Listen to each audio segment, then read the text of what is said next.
आप सुन रहे हैं किताब कहानी, जहां हम आपके लिए लाते हैं दुनिया की मशहूर और मुतासिर कुन किताबों की समरी, आसान और दिलचस्प अंदाज में। तो आइए शुरू करते हैं आज की समरी। इंट्रोडक्शन। इमेजिन करो एक बढ़िया दिन है जब आपके बच्चे स्कूल और हस्बैंड या वाइफ काम पर जा चुके हैं। पिछले संडे आपने ओवरटाइम किया था, इसलिए आज आपने छुट्टी ली है। आप पूरा दिन फ्री हो, आप जो चाहे वो कर सकते हो। आप चाहे तो फ़ोन कॉल्स कर सकते हो या घर के छोटे मोटे काम या किसी प्रोजेक्ट पर काम कर सकते हो जो आप हमेशा से शुरू करना चाहते थे। या फिर आप चाहो तो अपने लिविंग रूम में रिलैक्स कर सकते हो, कोई बुक पढ़ सकते हो। आप सोच रहे होंगे कि ऐसा छुट्टी वाला दिन एकदम स्ट्रेस फ्री और सुकून से भरा होगा, लेकिन अभी रुको, ड्रामा तो अब शुरू होने वाला है। आपका 2 साल का छोटा बच्चा नीचे सीढ़ियों तक पहुंच गया है और वहां जाकर रो रहा है क्योंकि उसने उल्टी कर दी है। आपके पति ये कहते हुए घर वापस लौट आते हैं कि उनकी कार रास्ते में खराब हो गई, इसलिए अब आपको उन्हें अपनी कार से ऑफिस छोड़ना पड़ेगा और बाद में लेने भी जाना पड़ेगा। इतना ही नहीं, आपकी माँ या सास बिना बताए आपके घर पहुंच जाती हैं। आपको अपने उस दोस्त का कॉल आता है जो हमेशा किसी न किसी अर्जेंट प्रॉब्लम में होता है, और आपके बॉस कॉल करते हैं और कहते हैं कि क्लाइंट ऑफिस में आ रहा है। अब ऐसी सिचुएशन में आप इन सबको क्या घंटे भर संभाल पाएंगे? लोग इसी तरह डेली आपको पागल करके रखते हैं। रोज कुछ ना कुछ ऐसा हो जाता है जो आपको स्ट्रेस में डाल देता है। ड्रामा तो तब होता है जब क्रेजी यानी ऐसे सनकी लोग आपसे टकरा जाते हैं या आपके आसपास मौजूद होते हैं। आप अपनी लाइफ में ड्रामा से बचना चाहते हो, लेकिन जब तक ये क्रेजी लोग आपकी लाइफ में रहेंगे तब तक आपकी लाइफ में ड्रामा लगा ही रहेगा। कुछ लोगों को पता ही नहीं होता कि वो दूसरों को कितना स्ट्रेस दे रहे हैं, और कुछ का मकसद ही आपको पागल बनाना होता है। I am okay, you crazy. आप शायद सोच रहे होंगे कि जिंदगी में ड्रामा ना ही हो तो अच्छा है, लेकिन बिना ड्रामे के दुनिया की हर शानदार कहानी अधूरी है। ये वो बोरिंग और रूटीन टास्क नहीं है जो हम अपनी लाइफ में डेली करते हैं। क्रेजी एडवेंचर ही लोगों का ध्यान अपनी ओर खींचते हैं, ना कि सुबह शांति से न्यूज़पेपर पढ़ने की खबर। रियलिटी टीवी शोज अपने शो को एडिट करके उसमें ड्रामा और मसाला को हाईलाइट करते हैं और बोरिंग पार्ट को हटा देते हैं। आमतौर पर एक ड्रामा के कुछ खास कैरेक्टरिस्टिक होते हैं। सबसे पहले तो इससे हमारे इमोशंस जुड़े होते हैं। परेशानी की वजह हमारी प्रॉब्लम या दूसरों का व्यवहार नहीं, बल्कि हमारे खुद के इमोशंस और उस घटना को लेकर हमारा रिएक्शन है। अब जैसे मान लो कि दो लोग ट्रैफिक में फंसे हुए हैं और काम पर लेट पहुंचते हैं। उनमें से एक पूरा दिन चिड़चिड़ा रहता है और दूसरा शांति से चुपचाप अपना काम करता है। ड्रामा का दूसरा कैरेक्टरिस्टिक है कि इसमें हमेशा लोग शामिल रहते हैं। लोग जब हमारी उम्मीद के हिसाब से बिहेव नहीं करते हैं तो ड्रामा शुरू हो जाता है। जैसे मान लो कि आपका कुलीग ऑफिस लेट पहुंचा है, आपका टीनेज बच्चा आपको उल्टा जवाब दे रहा है। यहाँ हम उन पर इल्ज़ाम लगाने लगते हैं कि उन्हें जैसा बिहेव करना चाहिए वो वैसा नहीं कर रहे हैं। तीसरा कैरेक्टरिस्टिक ये है कि ड्रामा आमतौर पर अनएक्सपेक्टेड होता है, यानी अचानक कोई बात हो जाती है और हमें समझ नहीं आता कि कैसे रिएक्ट करना चाहिए। जैसे कि अगर डॉक्टर आपसे कहता है कि आपको कोई गंभीर बीमारी है, या आपका बॉस कहता है कि आप कोई दूसरी जॉब ढूंढ लो, तो हम ऐसी बातों के लिए प्रिपेयर्ड नहीं होते हैं। ड्रामा का चौथा कैरेक्टरिस्टिक है कि ये हमेशा पर्सनल होता है। दुनिया में कई अजीबोगरीब घटनाएं घटती हैं, लेकिन उनमें से सारी हमें अफेक्ट नहीं करती। जो लोग ड्रामा क्रिएट करते हैं वो हमें हमारे कंफर्ट जोन से बाहर निकलने पर मजबूर कर देते हैं। इसके लिए एक एग्जाम्पल लेते हैं। मान लो कि आपने कहीं पढ़ा कि एक सीईओ ने एम्प्लॉयज़ का रिटायरमेंट फंड चुरा लिया है, तो शायद इससे आपको ज़्यादा फर्क नहीं पड़ेगा। लेकिन अगर आप खुद उस कंपनी में काम करते हो और आपका सारा पैसा डूब जाता है, तो बात बिल्कुल अलग हो जाएगी। और लास्ट में अक्सर ड्रामा में लोग बात का बतंगड़ बना देते हैं, यानी आप किसी बात को अपने मन में ही बढ़ा चढ़ाकर सोचने लगते हो और बौखलाते हुए रिएक्ट करते हो। यानी एक छोटी सी बात भी तिल का ताड़ बन जाती है। जिन लोगों या हालात पर हमारा कोई बस नहीं होता, हमें गुस्सा दिलाने लगते हैं। जो लोग हमारी लाइफ में बेकार का ड्रामा क्रिएट करते हैं, वो आपके पेरेंट्स या पार्टनर, आपके बॉस, आपका टीनेज बच्चा, आपके इन-लॉज, कलीग या फ्रेंड कोई भी हो सकता है। यहाँ 3 स्टेप्स हैं जो आपको अपनी लाइफ में ड्रामा से डील करने में मदद करेंगे। स्टेप 1, सिचुएशन को या फिर सामने वाला के बिहेवियर को चेंज करने की कोशिश करो। जैसे एग्जाम्पल के लिए आप कोई क्रिएटिव सोल्यूशन निकालने की या उस इंसान से गहरी बातचीत करने के बारे में सोच सकते हो। आपस में बात करके कोई सोल्यूशन निकालो या कोई ऐसा उपाय निकालो जिसमें दोनों तरफ का फायदा हो। स्टेप 2, अगर सब कुछ ट्राई करने के बाद भी आप सामने वाले को या सिचुएशन को चेंज नहीं कर पा रहे हो, तो अब आपको अपना एटीट्यूड चेंज करना पड़ेगा। कोई और बेटर रिस्पॉन्स के बारे में सोचो जिससे आप सामने वाले या सिचुएशन के साथ डील कर सको, ताकि आपको ये ना लगे कि हमेशा आप ही विक्टिम बनते हो। स्टेप 3, कभी कभी हालात से समझौता करना ही बेहतर है या उस सिचुएशन से दूर हो जाएं। जैसे मान लो कि आपके बॉस डिमांडिंग हैं और हमेशा गुस्से में रहते हैं। वो कभी आपकी मेहनत की तारीफ नहीं करते या बेवजह अक्सर आपको डांटते रहते हैं। ऐसी सिचुएशन में आपके लिए दूसरी जॉब ढूंढना ही बेहतर रहेगा या फिर आप किसी दूसरे डिपार्टमेंट में ट्रांसफ़र लेने की रिक्वेस्ट कर सकते हैं। लेकिन ज़्यादातर लोग हालात या दूसरों को बदलने की कोशिश किए बिना ही हार मान लेते हैं। लेकिन समझौता तभी करो जब आपकी सारी कोशिशें फेल हो चुकी हों। जैसे आपकी फैमिली थैंक्सगिविंग डिनर पार्टी के लिए इकट्ठा होती है। आपका घर बहुत बड़ा है और वहाँ कार, बस या ट्रेन से इजीली पहुंचा जा सकता है। बेशक आप अपनी फैमिली से बहुत प्यार करते हैं, लेकिन आपको एहसास होता है कि जब भी वो आते हैं तो आपका काम बढ़ जाता है और आप बहुत ज़्यादा थक जाते हैं। अब जैसे अंकल बॉब को टर्की पसंद नहीं है, इसलिए आपको हमेशा मेन्यू में हैम भी रखना पड़ता है। आपके फैमिली मेंबर्स खाली हाथ आते हैं, इसलिए आपको ही सब कुछ खरीदना और पकाना पड़ता है। और आपकी बहन टीना हमेशा अपने साथ 2 अजीब से दोस्तों को ले आती है। डिनर से पहले आप पूरे घर की साफ सफाई करते हैं और डिनर के बाद कोई भी बर्तन वगैरह धोने में आपकी हेल्प नहीं करता। डिनर के बाद सब फुटबॉल मैच देखने में बिजी हो जाते हैं। आपको थैंक यू बोलने के बजाय सब लोग आपके खाने की शिकायत करते हैं कि सॉस में किशमिश ज़्यादा पड़ गई थी। अब इस सिचुएशन को आप कैसे चेंज करोगे? आप अंकल बॉब से कह सकते हो कि वो साथ में हैम लेकर आएं। आप एक ऑनलाइन सर्वे भी बना सकते हो कि कौन कौन पार्टी में आएगा और क्या क्या खाएगा। आप अपनी तैयारी में हेल्प करने के लिए किसी क्लीनिंग सर्विस को कॉल करके बुला सकते हो। सॉस में डायरेक्ट किशमिश डालने के बजाय अलग से एक बोल में रख सकते हो ताकि सब अपने हिसाब से उसे लें। साथ ही टीवी से एक केबल को डिस्कनेक्ट कर सकते हो। अगर आपके फैमिली मेंबर्स इन चेंजेस में सहयोग नहीं कर रहे हैं तो अब आपको अपना एटीट्यूड चेंज करना होगा। ज़्यादा सब्र रखना होगा और आपके फैमिली मेंबर्स जैसे हैं उन्हें वैसे ही एक्सेप्ट करना होगा। इसके अलावा आप बाउंड्रीज भी सेट कर सकते हैं। उन्हें कहें कि इस साल आप थैंक्सगिविंग डिनर नहीं दे सकते। उन्हें कोई रेस्टोरेंट बुक करने की सलाह दें और डिटेल्स भेजकर अपनी पसंद का कोई रेस्टोरेंट चूज करने को कहें। हम घटनाओं को घटने से नहीं रोक सकते या लोग जो करते हैं या कहते हैं उसे कंट्रोल नहीं कर सकते। हमारी लाइफ में ड्रामा हमेशा होता रहेगा, लेकिन हाँ, हम इसके नेगेटिव इफेक्ट से ज़रूर बच सकते हैं। दूसरों को अपनी लाइफ और अपना एटीट्यूड कंट्रोल मत करने दो। ये समरी आपको सिखाएगी कि जब लोग आपकी लाइफ में ड्रामा करें तो अपने अंदर की ताकत को कैसे डेवलप करें। इस तरह आप मजबूत और गहरे रिश्ते, बेहतर हेल्थ और असली खुशी सब कुछ अचीव कर पाएंगे। और तब आप दूसरों का शिकार नहीं बल्कि आज़ाद हो जाएंगे। The problem with believing we are right. कई साल पहले इस बुक के ऑथर माइक और उनकी वाइफ वीकली बाजार में एक आर्ट डीलर से मिले थे।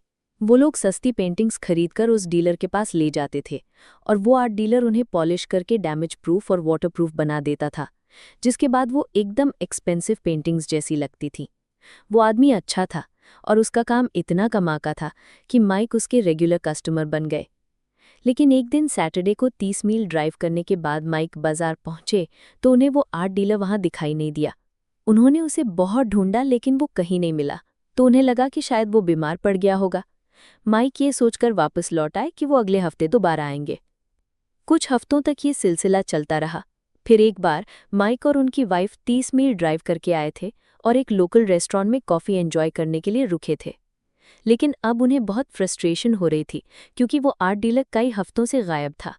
माइक और उनकी वाइफ ये मान बैठे थे कि वो आदमी उनका पैसा लेकर भाग गया है। उन्हें बहुत गुस्सा आ रहा था और एहसास हो रहा था कि वो उस आर्ट डीलर के झांसे में आ गए थे। लेकिन फिर 1 महीने बाद माइक को उसका कॉल आया। वो आदमी रोते हुए उनसे बार बार माफ़ी मांग रहा था। उसने बताया कि उसका इकलौता बच्चा अचानक किसी बीमारी की वजह से चल बसा था और उसने वादा किया कि वो उनका सारा पैसों और पेंटिंग जल्द से जल्द लौटाने की कोशिश करेगा। ये सुनकर माइक और उनकी वाइफ के मन में कई तरह के इमोशंस का दरिया बहने लगा। लेकिन क्या ये ड्रामा इस सिचुएशन की वजह से क्रिएट हुआ था या सिचुएशन के प्रति उनके रिस्पॉन्स की वजह से? माइक को एहसास हुआ कि वो उस सिचुएशन की सच्चाई के बारे में नहीं जानते थे। उन्होंने बस उसे सच मान लिया था, यानी उन्हें लग रहा था कि उनका मानना सही है और वो उसी के हिसाब से रिएक्ट कर रहे थे। यानी प्रॉब्लम है हमारा नज़रिया। आपका नज़रिया एक तरह का चश्मा होता है जिसके ज़रिए आप सब कुछ देखते हैं और उसका मतलब निकाल लेते हैं। अगर ये चश्मा टूट जाए तो आप मान लेंगे कि जो चीज़ आप देख रहे थे वो टूट गया है। हम बचपन में ही इस दुनिया को लेकर अपना एक नज़रिया डेवलप कर लेते हैं। अगर कोई बच्चा अपने पेरेंट्स के साथ सिक्योरली अटैच्ड है तो वो सेफ फील करेगा और इस दुनिया के प्रति पॉजिटिव नज़रिया डेवलप करेगा। अगर ऐसा नहीं है तो उसके मन में नेगेटिव नज़रिया डेवलप हो जाएगा और वो इस अनसेफ दुनिया में खुद को बचाने के लिए गलत तरीके सीख लेगा। गरीब लोगों को लगता है कि अगर उनके पास पैसा आ जाएगा तब वो खुश हो जाएंगे। हम सब इकोनॉमिक्स, पॉलिटिक्स, पेरेंटिंग, मनी वगैरह को लेकर अलग-अलग सोच रखते हैं। आपको ये नहीं मानना चाहिए कि आप सही हैं और दूसरा इंसान हमेशा गलत है। दूसरों के नज़रिए से चीज़ों को देखने की कोशिश करो और सच तक पहुंचो। हो सकता है कि आज तक आपके इमोशंस और एटीट्यूड दूसरे कंट्रोल करते आए हों। आप खुद को बदल सकते हो और दूसरों को भी उनका बिहेवियर चेंज करने के लिए इन्फ्लुएंस कर सकते हो। प्रैक्टिस से ये चीज़ पॉसिबल है। उम्मीद का दामन मत छोड़ो। ड्रामा और क्रेजी लोगों से डील करने का एक ही सीक्रेट है कि आप पॉजिटिव तरह से रिस्पॉन्ड करो। आपको पहले खुद को अंदर से बदलना होगा। How relationships work.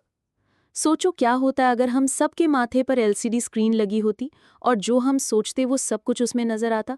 हम बोल कुछ और रहे होते लेकिन हमारी स्क्रीन कुछ और ही बता रही होती। हमें फौरन पता चल जाता कि सामने वाला सिर्फ पोलाइट होने का दिखावा कर रहा है या फिर हमारी फीलिंग्स को सच में हर्ट नहीं करना चाहता। यही वजह है कि लाइफ में ऐसे लोगों का होना जिन पर हम सच में भरोसा कर सकें इम्पॉर्टेंट है। वो हमसे प्यार करते हैं इसलिए वो हमसे अपने थॉट्स शेयर करते हैं। कोई भी रिश्ता गहरा बनाने के लिए टाइम और एफर्ट लगता है, इसमें सालों लग जाते हैं और ऐसा कई मीनिंगफुल एक्सपीरियंस शेयर करने के बाद ही हो पाता है। हम अपनी फैमिली से प्यार करते हैं और उनसे जुड़े अपने रिश्तों को बचाने की कोशिश करते हैं। जब हम किसी के करीब होते हैं तो अक्सर ये सोचने की गलती कर बैठते हैं कि उन्हें भी वही चीज़ चाहिए जो हम चाहते हैं, लेकिन हम भूल जाते हैं कि हर कोई अलग है और हर किसी की अलग फीलिंग्स और थॉट्स हैं। हम दूसरों के बिहेवियर और चॉइस पर डिपेंडेंट हो जाते हैं जो बाद में हमें तकलीफ देता है। रिलेशनशिप्स के बारे में 3 गलतफहमियां हैं। नंबर 1, मैं उन्हें फैक्ट्स के बारे में बताकर चेंज कर सकता हूँ। आप किसी का एटीट्यूड चेंज नहीं कर सकते, चाहे आप उन्हें सब कुछ लॉजिक के साथ ही क्यों ना बता दो, लेकिन आप उन्हें कन्विंस करने की कोशिश में खुद को थका दोगे। नंबर 2, जब हमारा रिश्ता जुड़ जाएगा तब जाकर मुझे सच्ची खुशी होगी। इसमें आप सामने वाले पर डिपेंडेंट हो जाते हो और वो आपके इमोशंस और चॉइसेस को कंट्रोल करने लगते हैं। आप उनके विक्टिम बन सकते हैं इस उम्मीद पर कि कभी ना कभी वो बदल जाएंगे।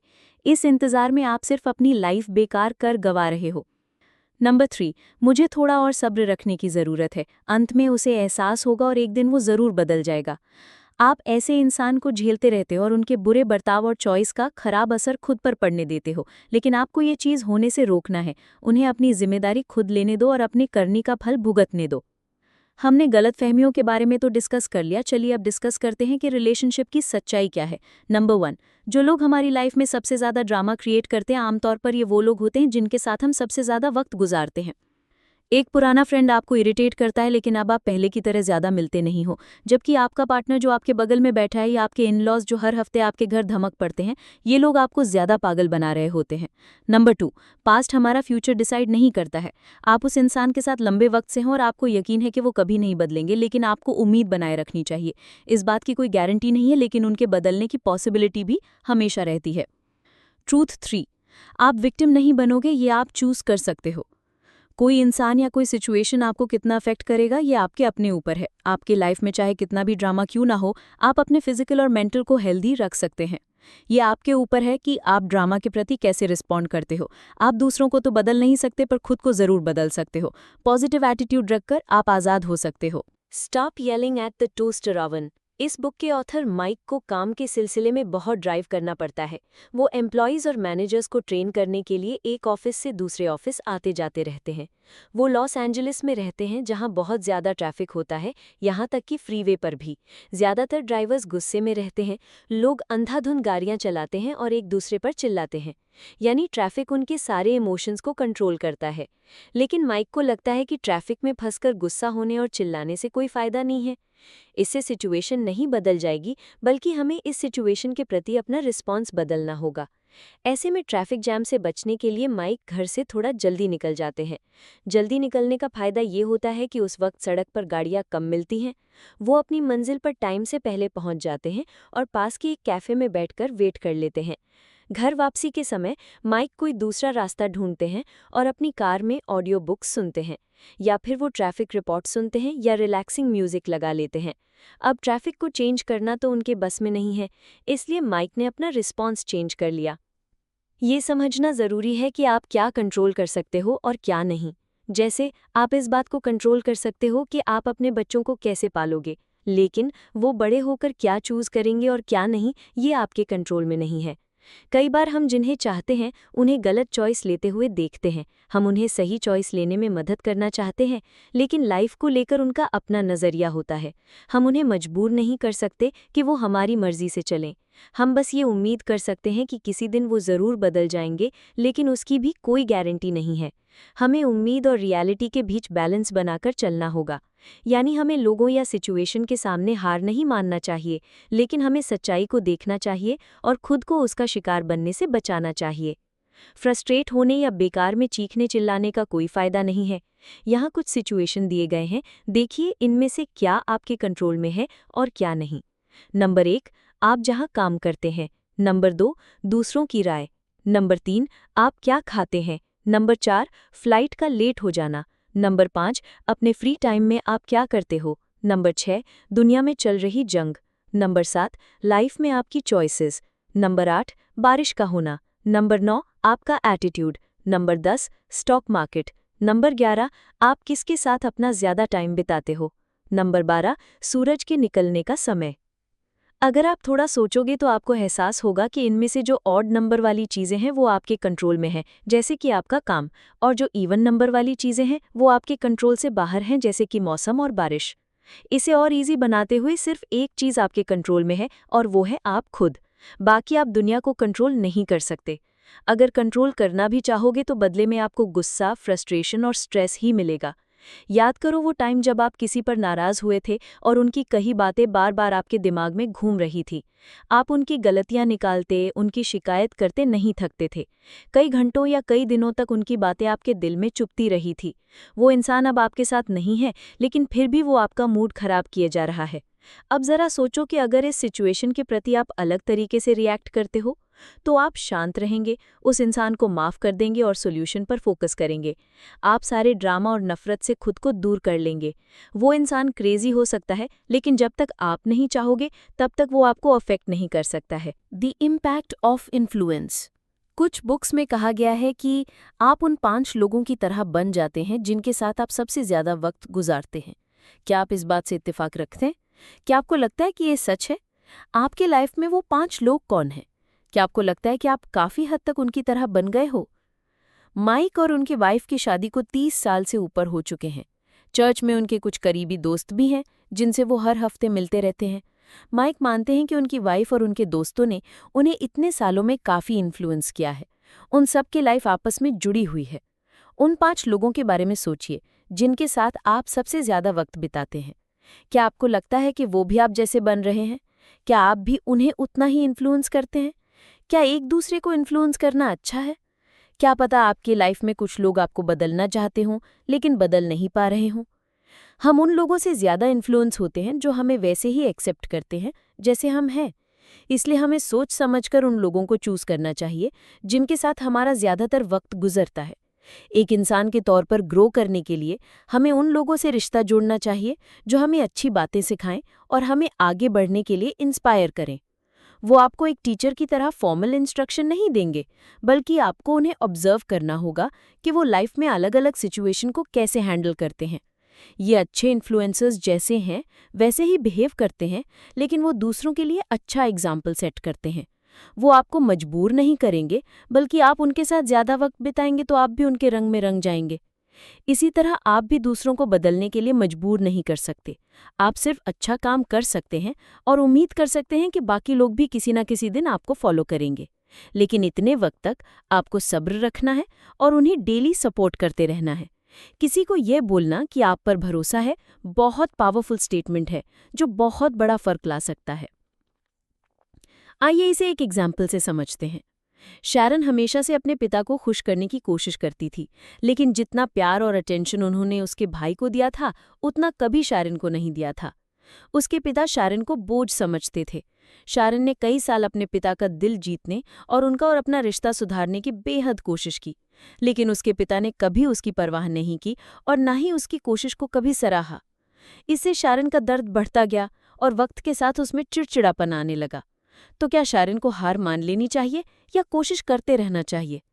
जब हम किसी रिश्ते को ठीक करने की कोशिश करते हैं तो उसमें तकलीफ तो होती है। हमारी उम्मीद ही हमें दुख पहुंचाती है। जितना हम किसी को चाहते हैं उतना ही उसके बदलने की उम्मीद करते हैं, लेकिन बदले में हमें सिर्फ निराशा मिलती है। एक्सपेक्टेंसी का मतलब एक्सपेक्टेशन यानी उम्मीद रखने से अलग होता है। एक्सपेक्टेंसी का मतलब है कि इस बात को ईमानदारी से मान लेना कि आप चाहते हैं कि सामने वाला बदल जाए, लेकिन आप ये डिमांड नहीं करते कि वो आपकी हर बात को माने, यानी जो आप कहें वो वही करे। आप उन्हें अपनी चॉइस लेने से रोकते नहीं हैं, बल्कि आज़ादी देते हैं, जबकि आप अपना काम करते रहते हैं और अच्छा एग्जाम्पल सेट करते हैं। माइक की मुलाकात जॉन अडेयर से हाई स्कूल में हुई थी। एक पास्टर होने के अलावा जॉन का ज्यादातर समय पुराने पियानो को ठीक करने में गुजरता था। जॉन ने देखा कि वो जो काम करते हैं माइक उसमें काफ़ी इंटरेस्ट लेते हैं। एक दिन उन्होंने माइक को अपना काम देखने के लिए बुलाया ताकि माइक उन्हें काम करते हुए ऑब्जर्व कर सके। इस दौरान उन्होंने माइक को पियानो बनाना और उसे मेंटेन करना भी सिखाया। इससे माइक को पियानो और म्यूजिक के बारे में बहुत कुछ सीखने को मिला। इसके अलावा जॉन से उन्होंने लाइफ से जुड़े कई कीमती सबक भी सिखाए। उस समय माइक एक कंफ्यूज्ड टीनेजर थे, लेकिन उन्हें लगा कि जॉन उन पर भरोसा करते हैं। जॉन ने उन्हें किसी चीज़ के लिए मजबूर नहीं किया था, लेकिन माइक को इस रिश्ते से कुछ वैल्यूएबल लेसन सीखने को मिले। यहाँ हम एक और एग्जाम्पल लेंगे।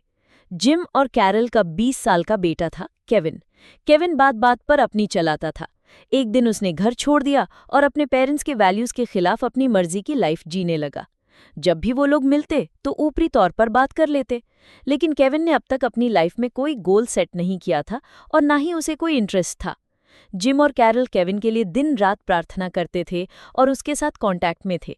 उन्हें उम्मीद नहीं थी कि वो कभी बदलेगा, लेकिन उन्हें भगवान पर भी पूरा भरोसा था कि उन्होंने केविन के लिए कुछ सोच रखा होगा। एक्सपेक्टेंसी का मतलब है कि आप कुछ अच्छा होने की उम्मीद लगाते हैं और जब वैसा नहीं होता है तो आप निराश हो जाते हैं। जबकि एक्सपेक्टेंसी का मतलब है कोई उम्मीद ना रखना और ये सोचना कि सब कुछ अच्छा ही होगा। हम किसी की लाइफ के सबसे खास शख्स नहीं बन सकते, लेकिन हम एक सपोर्टिव टीम मेंबर बनकर उन्हें अपना बेस्ट शॉट देने में हेल्प कर सकते। 7 keys to unlocking healthy relationships. अब तक आपने समझ लिया होगा कि क्रेजी लोग हमेशा आपकी लाइफ में मौजूद रहेंगे, लेकिन आप उनसे और उनके गलत डिसीजन से अफेक्ट होने से खुद को बचा सकते हैं। अगर वो नहीं भी बदलें तो भी हम खुद को उनके टॉक्सिक बिहेवियर से बचा सकते हैं। हमें दूसरों को बदलने की कोशिश बिल्कुल नहीं करनी है, बल्कि खुद को बदलना है। लाइफ में कोई भी नेगेटिव सिचुएशन आने पर उस पर इफेक्टिवली रिस्पॉन्ड करो और अपने एटीट्यूड को इम्प्रूव करो। हमारा अच्छा कैरेक्टर लोगों को हमारे साथ हेल्दी रिलेशनशिप बनाने के लिए अट्रैक्ट करेगा। जब हम पहले खुद को बदलेंगे तो अपने इमोशंस पर भी कंट्रोल कर पाएंगे, चाहे दूसरे कुछ भी बोलते रहें। शांत और पेशेंट रहने से दूसरे हमारी तरफ बेहतर तरीके से रिस्पॉन्ड करना सीखते हैं। लेकिन सवाल यह है कि खुद को बदलना कैसे है, कहाँ से शुरुआत की जाए। यहाँ हम आपको औरों के साथ हेल्दी रिलेशनशिप बनाने के 7 तरीके बताने जा रहे हैं। पहला है ह्यूमिलिटी यानी विनम्रता। इसका मतलब है डाउन टू अर्थ होना और अपनी रियलिटी को समझना। जैसे जब कोई केली से नाराज होता है तो वो हमेशा पहले माफ़ी मांग लेती है और प्रॉब्लम को सॉल्व करने की कोशिश करती है, लेकिन वो ऐसा विनम्रता की वजह से नहीं बल्कि घमंड की वजह से करती है। केली को लगता है कि वो औरों से बेहतर इंसान है क्योंकि वो पहल करती है या फर्स्ट स्टेप लेती है, लेकिन वो अपने गुस्से को और लोगों के प्रति अपनी फीलिंग्स की सच्चाई को फेस नहीं कर पाती है।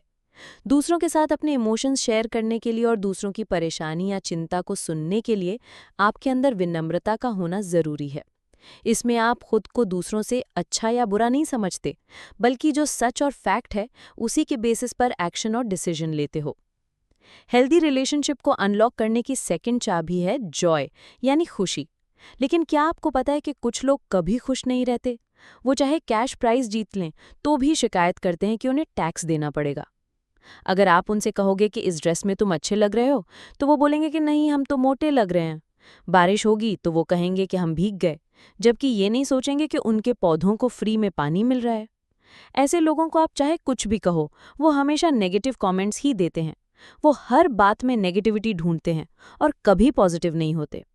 जब से आप उनसे मिले होंगे तब से आपने उनके अंदर यही बुरी आदत देखी होगी। जिंदगी में उतार चढ़ाव लगा रहेगा। सेम सिचुएशन में भी लोगों को अलग अलग एक्सपीरियंस हो सकते हैं। रिएक्टिव लोग नेगेटिव साइड पर फोकस करते हैं, जबकि रिस्पॉन्सिव लोग हमेशा चीज़ों के ब्राइट साइड को देखते हैं और अपनी जिम्मेदारी समझते हैं। इसीलिए तो कहते हैं कि खुशी हमारे अंदर से आती है, ना कि बाहर से। चाहे कुछ भी हो जाए, आप खुश रहने का मौका ढूंढ सकते हो। खुशी का मतलब ये नहीं है कि इतने सीधे और अंधे बन जाओ कि आपको सच्चाई नजर ही ना आए, बल्कि इसका मतलब है कि अच्छा और बुरा दोनों साइड को देखना, लेकिन ब्राइट साइड पर फोकस करना। हेल्दी रिलेशनशिप को अनलॉक करने का तीसरा तरीका है पर्सपेक्टिव, यानी नजरिया।